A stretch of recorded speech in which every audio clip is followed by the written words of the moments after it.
Com a paz do Senhor Jesus. O assunto desta manhã é consulta ao Senhor pela palavra. E eu quero convidar os irmãos a abrirem as suas Bíblias em Hebreus capítulo 4, versículo 12. Hebreus capítulo 4, verso 12.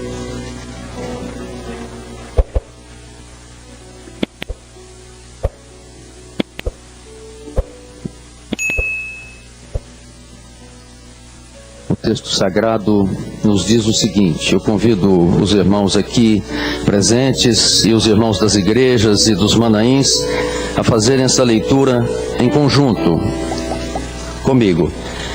Porque a palavra de Deus é viva e eficaz, e mais penetrante do que qualquer espada de 2 gumes, e penetra até a divisão da alma e do espírito, e das juntas e medulas, e é apta para discernir os pensamentos e intenções do coração. Amém. Que o Senhor nos abençoe. Meus irmãos, esse assunto é um assunto que faz parte da nossa doutrina, da nossa igreja. Mas não é um assunto novo, não é um assunto que surgiu com a nossa igreja. Evidentemente, nós sabemos que a palavra de Deus é rica em informações e nós temos uma base escritural muito sólida para comentarmos a respeito desse assunto. E nós queremos introduzir o assunto da seguinte maneira. O homem, antes de se converter, ele faz a sua própria vontade. Ele não conhece Jesus, então ele faz as coisas da sua mente, toma as decisões, muitas vezes pelo seu próprio conhecimento, pela sua vontade carnal. Na realidade, ele é senhor de si mesmo. Ele é dono das suas decisões e, evidentemente, das suas consequências. E às vezes consequências difíceis, porque é uma vida dirigida pela sua própria mente. E a palavra fala que o nosso coração é desesperadamente corrupto, quem o conhecerá? Mas depois que a pessoa se converte, depois que esse homem se converte, ele passa a fazer a vontade do seu Senhor. É o que aconteceu conosco um dia. Louvado seja o nome do Senhor. O texto sagrado nos diz o seguinte em Romanos: mas agora, libertos do pecado e feitos servos de Deus, agora não somos mais senhores de nós mesmos, mas somos servos de Deus, tendes o vosso fruto para a santificação e por fim a vida eterna. Então agora nós temos um outro senhorio. O senhorio é o Senhor Jesus que governa a nossa vida.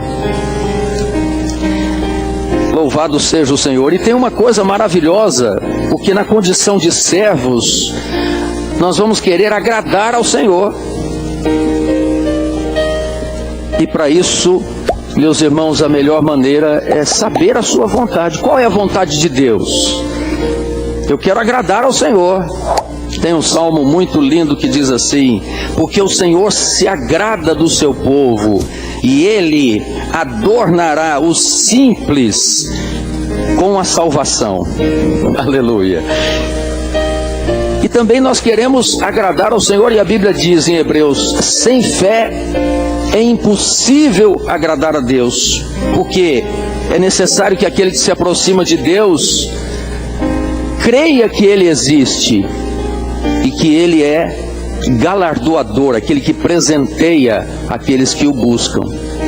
Então, meus irmãos, essa palavra introdutória já nos mostra uma coisa interessante. A consulta ao Senhor, conhecer a vontade do Senhor para a nossa vida é algo fundamental para a vida cristã, para a vida do servo de Deus que passa a ser governado por Ele. A consulta ao Senhor é um meio de graça, porque através da consulta ao Senhor, nós obtemos experiências gloriosas. Quantos de nós aqui, quantos de nós que estão conectados, já tivemos experiências gloriosas através da consulta ao Senhor pela palavra? Se nós parássemos aqui para coletar as informações, as experiências dos irmãos, nós escreveríamos um livro só com as experiências de consulta. Porque é um meio de graça, é uma forma que Deus se revela ao seu povo e que nós temos experiências com Ele, porque Ele é um Deus vivo e Ele fala pela sua palavra, que é viva. Agora, como dissemos no início, isso é uma coisa da nossa igreja? Não. O povo de Deus, meus irmãos, sempre o consultou. Sempre o consultou. E nós selecionamos alguns textos aqui para mostrar para os irmãos que base bíblica extraordinária nós temos no Antigo Testamento e no Novo Testamento. Os irmãos podem acompanhar. No Antigo Testamento nós podemos citar em Êxodo 18, 13 a 16, eu vou ler aqui e o texto vai ser projetado. Se os irmãos quiserem acompanhar ou na tela ou na sua Bíblia, vamos lá, Êxodo 18, de 13 a 16, diz assim: E aconteceu, eu vou ler o 15 e o 16. Então disse Moisés a seu sogro: É porque esse povo vem a mim para consultar a Deus. Quando tem algum negócio, vem a mim para que eu julgue entre um e outro. E observem essa frase aqui no final do versículo: E lhes declare os estatutos de Deus e as suas leis. Ou seja, a base do julgamento de Moisés não era a experiência dele como homem de Deus apenas. Não eram as suas ideias, os seus pensamentos, mas ele tinha como base para o julgamento os estatutos e as leis de Deus. Então ele não tinha uma vontade própria, ele podia ter até uma opinião, mas ele ia nos estatutos e nas leis de Deus para consultar a Deus a respeito do povo. Isso é muito importante nós sabermos que Deus sempre consultou o seu povo, que o seu povo sempre o consultou a Deus. Deus sempre deu resposta ao seu povo quando o seu povo buscou de coração e de alma e com o desejo de obedecê-lo. Então Moisés é um exemplo desse. Nós temos outro exemplo também em Samuel, quando Saul, ainda jovem, foi procurar a Samuel. Então é 1 Samuel 9:9, diz assim o texto: Antigamente em Israel, indo alguém consultar a Deus, dizia assim. Querem ler comigo? Vamos ler juntos o versículo desde o início.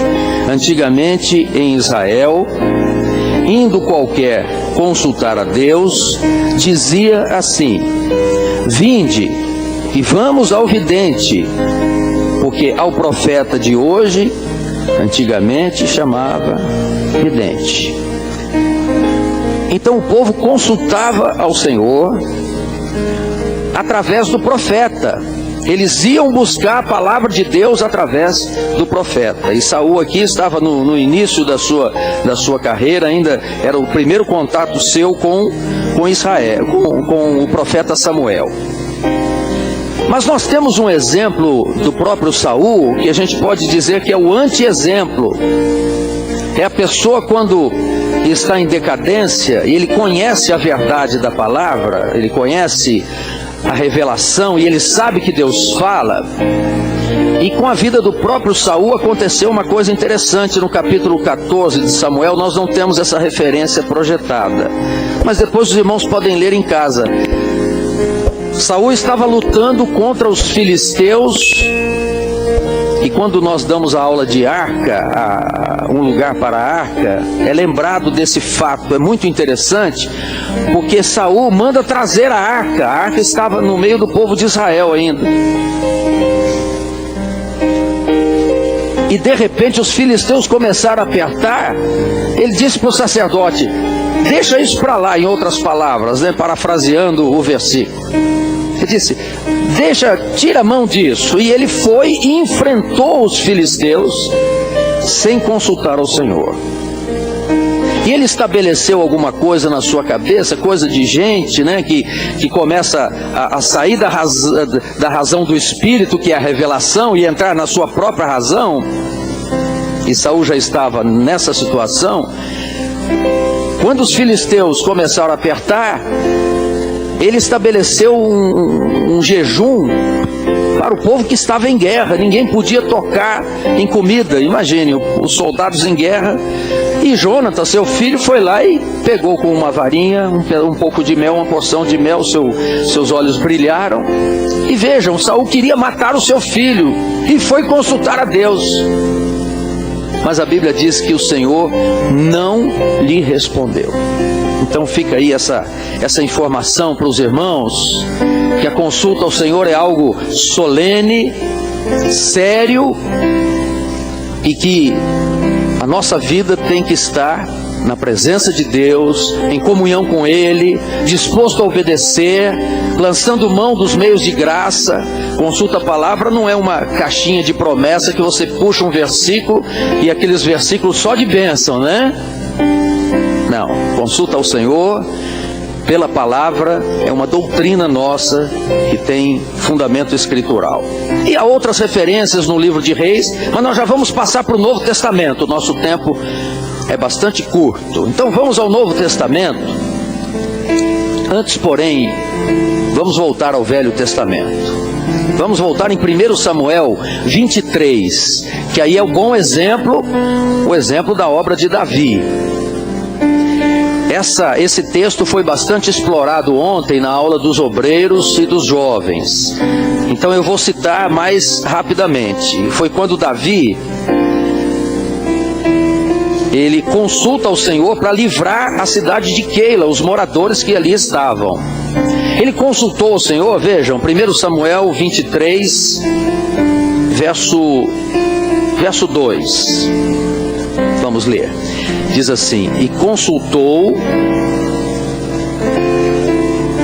Essa referência não está certa, pode tirar. É 1 Samuel 23, 1 e 2. O texto escrito na tela que está errado. Mas pode abrir na sua Bíblia.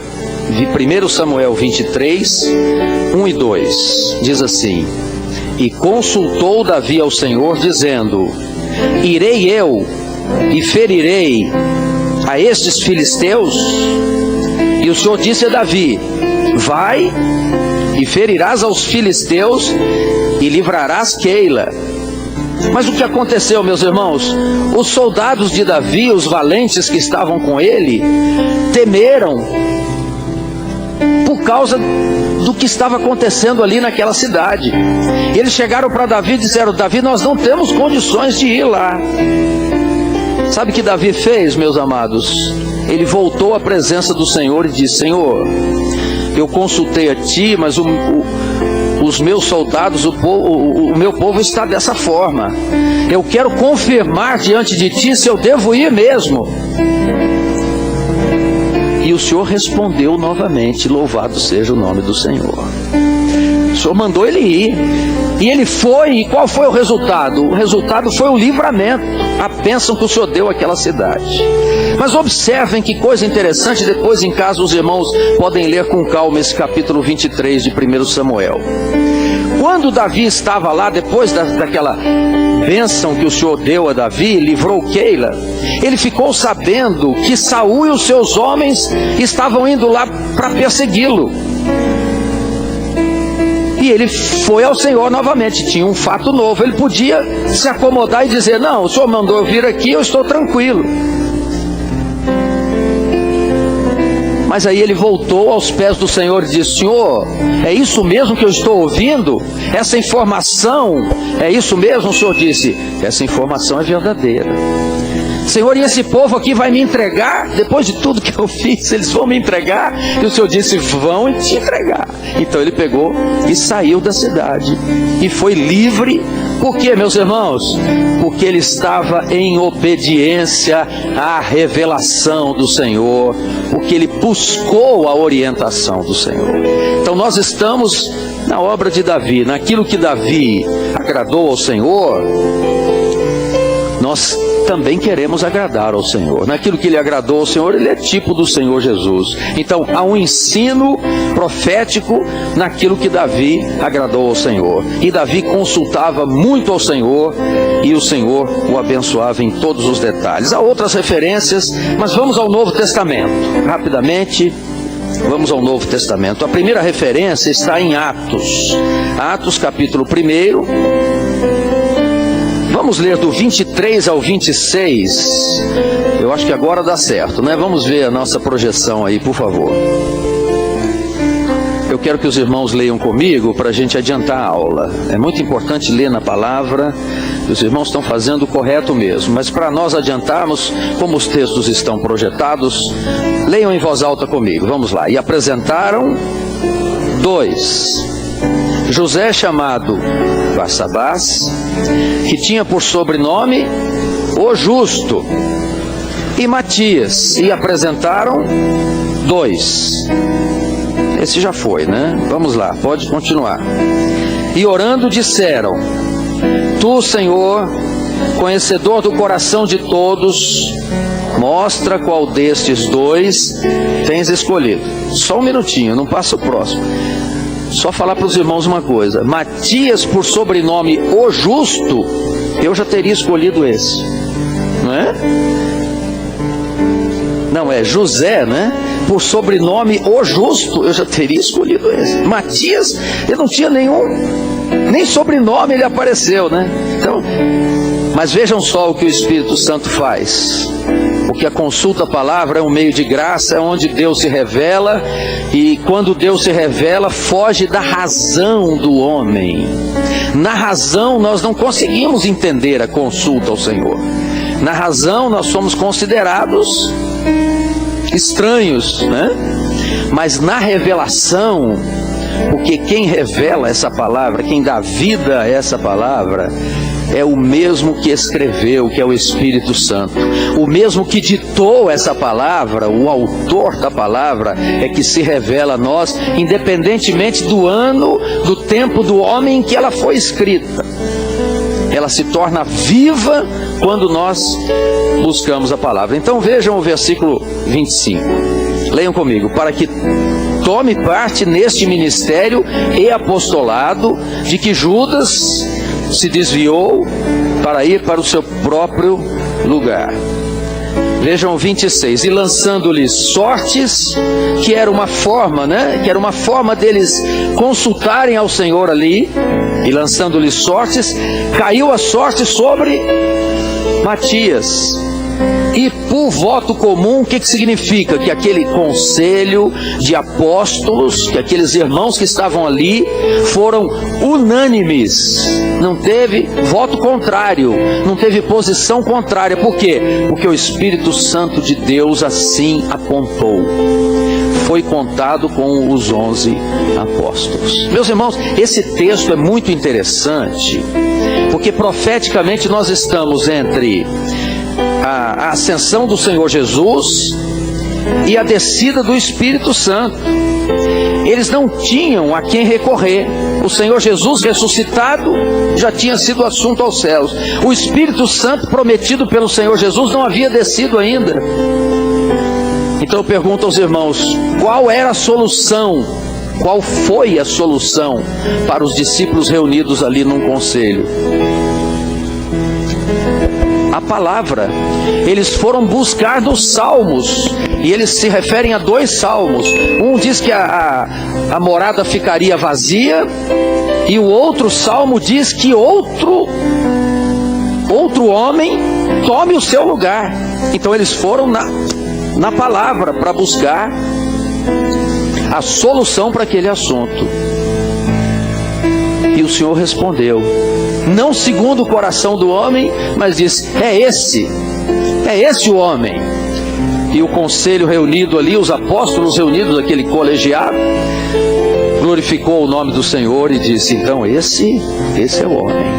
Pela palavra revelada, esse é o homem. Mas usou a base bíblica lá dos Salmos e aplicou naquele momento muito difícil.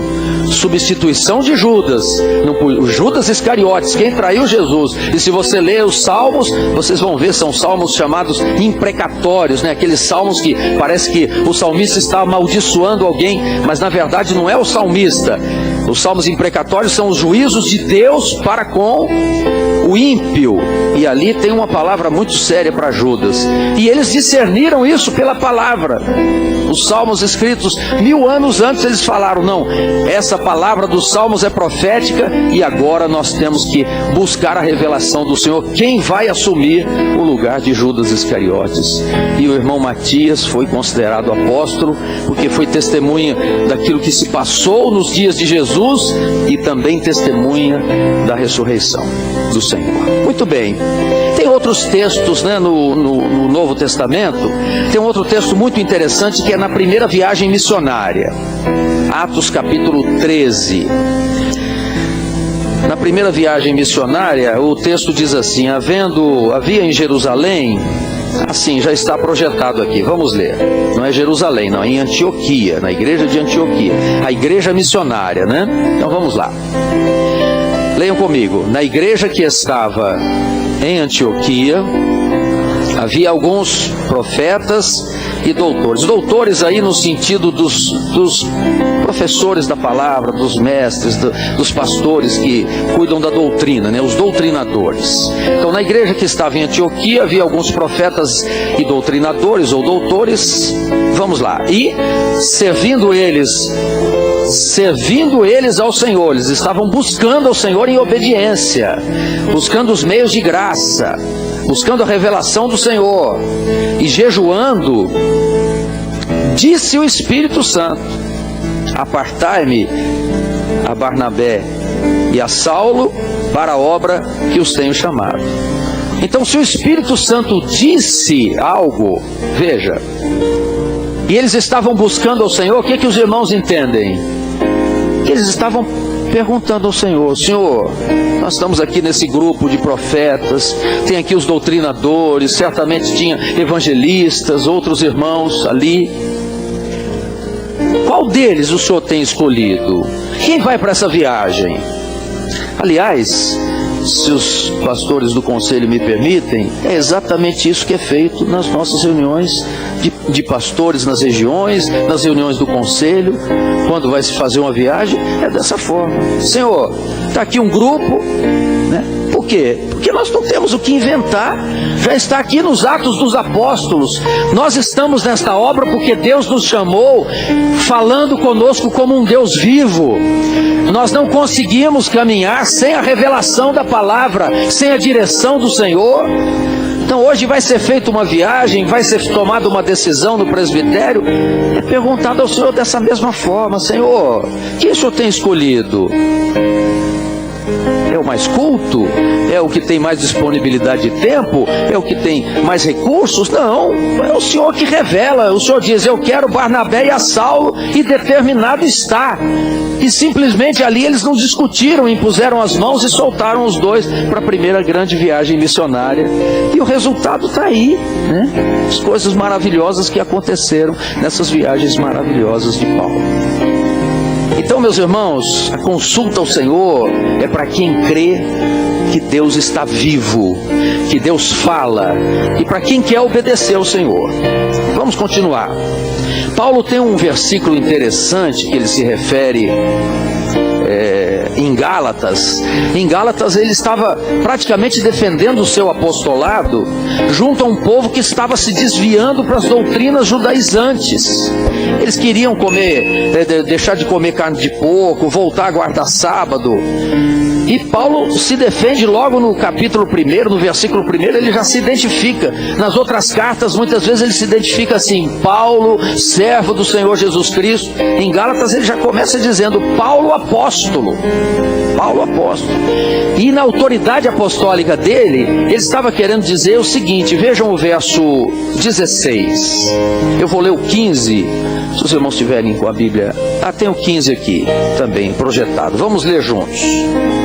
Mas quando aprove a Deus revelar seu Filho em mim, para que o pregasse entre os gentios, olha o que ele diz.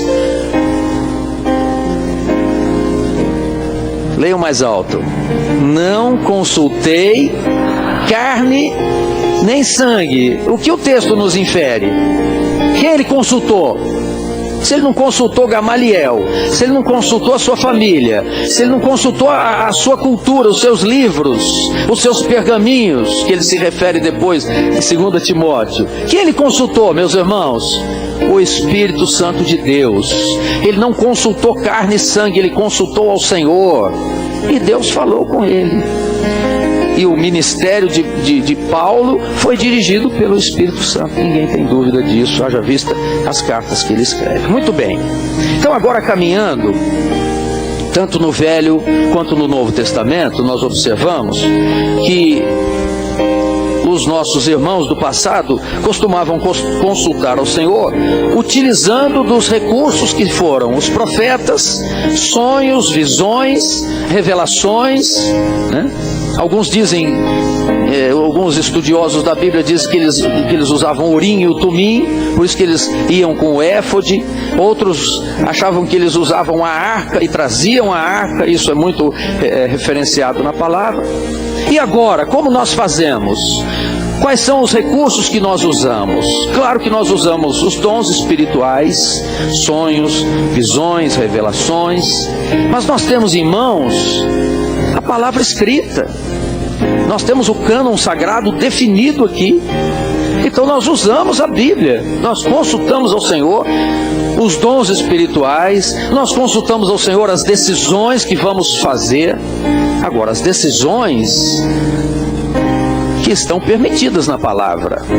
Eu não posso consultar ao Senhor alguma coisa que a doutrina bíblica não permite. E isso é importante. Você não vai consultar alguma coisa que a Bíblia proíbe. Então, por exemplo, alguma coisa ligada à idolatria, você não vai consultar, a Bíblia condena. Alguma coisa ligada à embriaguez, a Bíblia condena. Alguma coisa ligada às obras da carne, a Bíblia condena. O casamento misto, você não vai consultar para casar com ímpio. Por quê? Porque a Bíblia condena. Então essas coisas já estão determinadas na palavra. Agora as decisões, e nós vamos ver daqui a pouco, um texto maravilhoso, já podemos ver agora, Salmo 119, 105. Vamos ler, todos conhecem decor esse, né? Vamos lá? Lâmpada para os meus pés, a tua palavra, e luz para o meu caminho. Foi assunto da nossa escola bíblica. Então, só resumindo, o que é lâmpada para os pés? É a capacidade da palavra para dizer como eu devo caminhar na presença do Senhor. Como é que eu devo caminhar? Então eu posso consultar isso. Como é que eu devo caminhar, Senhor? Eu quero uma direção do Senhor. Eu quero uma orientação para esse emprego. Eu quero uma orientação para eu mudar de cidade. Eu quero uma direção para essa decisão na minha vida, para a minha vida profissional, para a minha carreira, para a mudança de trabalho, enfim, essas coisas que se consultam ao Senhor. E luz para o caminho. O que é luz para o caminho? Luz para o caminho é a capacidade da palavra de Deus para mostrar aquilo que eu ainda não conheço, aquilo que é profético. Então o Senhor mostrou a Davi, mostrou a Saulo, mostrou e tem mostrado a muitos de nós aquilo que ainda está reservado para o nosso caminho. Então, lâmpada para os meus pés é a tua palavra, é o meu caminhar hoje, como eu devo caminhar. Mas é luz para o caminho, é como eu devo seguir, o que me espera no futuro. Deus conhece todas as coisas, Ele é luz para o nosso caminho. Agora, quais são as condições requeridas para que Deus fale pela palavra? Nós separamos aqui 4 coisas. Então vamos lá. A primeira delas é ter fé. Então você tem que crer que Deus fala pela palavra. Eu creio que Deus fala pela palavra.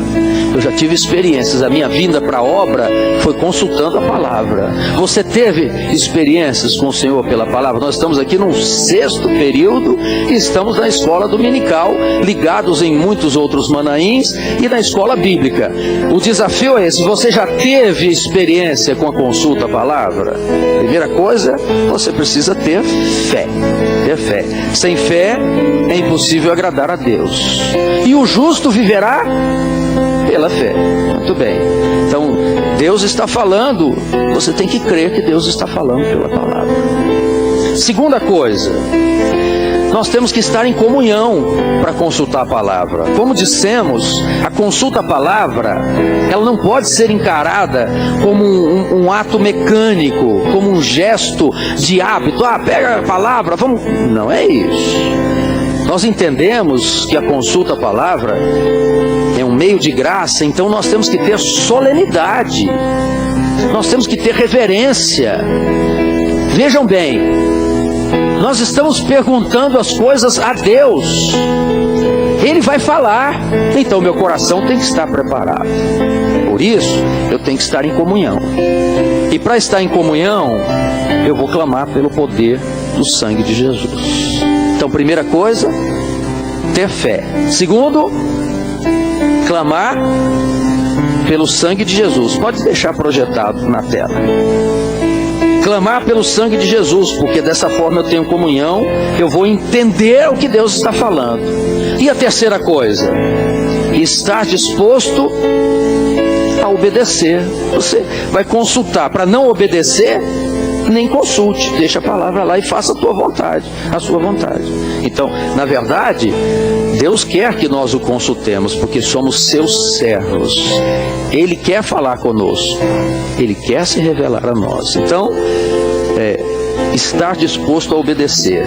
E por fim, ter temor e reverência. Vamos repetir, falar junto esses 4 itens para nós fixarmos bem o conceito. Vamos lá, todos os irmãos que estão ligados conosco também, vamos falar os 4 da maneira como está escrito na nossa tela. Vamos lá. Quais são as condições requeridas para que Deus fale na palavra? Primeira coisa, ter fé. Segundo, clamar pelo sangue de Jesus. Terceiro, estar disposto a obedecer. Quarto, ter temor e reverência. E Deus vai falar. Deus vai responder. Deus vai dar o Senhor vai nos dar a sua resposta. Muito bem. Então, meus irmãos, nós já estamos encerrando. Eu só queria contar algumas experiências de consulta à palavra. São muitas, né? Como dissemos no início, mas separamos algumas aqui. Um irmão brasileiro que foi para Portugal e tinham alguns irmãos que moravam na Espanha, amigos dele, que ele disse: olha, antes de você ir para Portugal, você dá uma passadinha aqui na Espanha, para a gente passar alguns momentos juntos, para nós matarmos a saudade, vai ser muito bom, depois você segue viagem. Ele falou: olha, tá bom. Eles eram servos dessa obra. Ele falou: eu vou consultar o Senhor. E ele consultou o Senhor e caiu em Romanos 15, 24. Eu vou ler para os irmãos aqui. Querem ver? Diz assim: quando partir para a Espanha, irei ter convosco. Há só 2 referências a essa palavra Espanha na Bíblia, no mesmo capítulo. E ele abriu nesse versículo aqui, no 24. Quando partir para a Espanha, irei ter convosco, pois espero que de passagem vos verei, e que para lá seja encaminhado por vós, depois de ter gozado um pouco da vossa companhia. Romanos 15, 24. O irmão brasileiro que... Essas informações eu peguei agora, recentemente, nessa viagem que Pastor Gilson e eu fizemos para Portugal. Um irmão brasileiro que estava morando em Roma. Olha só, o nome dele é Paulo, ele mora em Roma e já estava lá há algum tempo. Ele falou: Senhor, eu estou com uma saudade do Brasil, aquela saudade que aperta o coração. Eu vim para cá debaixo da orientação do Senhor, mas eu queria dar uma idazinha lá no Brasil, ver os meus parentes. Eu sei que o Senhor precisa de mim aqui na tua obra, mas, Senhor, é só um pulinho lá, é lá e cá. É brasileiro orando, né? Aí ele falou: mas eu não quero fazer nada sem a direção do Senhor, sem a orientação do Senhor. Eu quero o teu conselho. E essa oração ele fez à noite. Ele falou: eu vou abrir a tua palavra agora mesmo, Senhor.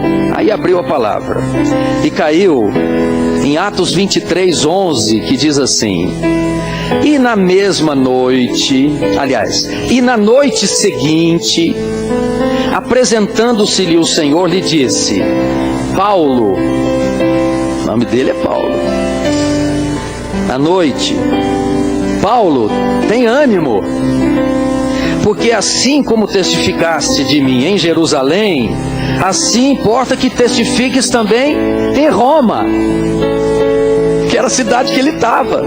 E ele entendeu que não precisava voltar ao Brasil, que Deus precisava dele lá em Roma mesmo. Então vejam, meus irmãos, a precisão da resposta de Deus quando nós o buscamos de todo o coração. E o último testemunho, nós ouvimos agora na semana passada de um irmão que ouviu essa mesma aula que os irmãos estão ouvindo, essa mensagem, e ao final da aula ele nos procurou e disse: olha, eu queria contar uma experiência que quando essa aula foi transmitida na outra ocasião em que a consulta à palavra foi transmitida para os países da Europa Central, do leste europeu, tinha um irmão que estava a serviço na Grécia, mas ele ouviu essa aula por Skype. Quando terminou a aula, ele ficou muito tocado pelo Senhor. O nome dele é Demétrios. Ele falou: Senhor, eu queria uma experiência contigo, mas tu falas mesmo pela palavra. Eu quero que o Senhor fale diretamente a mim. Eu quero ter uma experiência agora. E abriu a palavra e caiu na terceira carta de João. O versículo 12 diz assim: todos dão testemunho de Demétrio, até a mesma verdade. Porque ele tinha perguntado: Senhor, essa é uma experiência real? E o Senhor disse: todos dão testemunho de Demétrio, até a mesma verdade. E também nós testemunhamos, e vós bem sabeis que o nosso testemunho é verdadeiro. Aleluia. Meus irmãos, Deus fala pela palavra, Deus está presente conosco. A palavra de Deus é viva e eficaz, é mais cortante do que espada de dois gumes. Ela discerne aquilo que é do homem, aquilo que é do nosso coração, as intenções do nosso coração e os propósitos de Deus. Ela separa juntas e medulas, alma e espírito. Então, a palavra de Deus é viva e eficaz, e nós a temos em nossas mãos. Que Deus nos abençoe.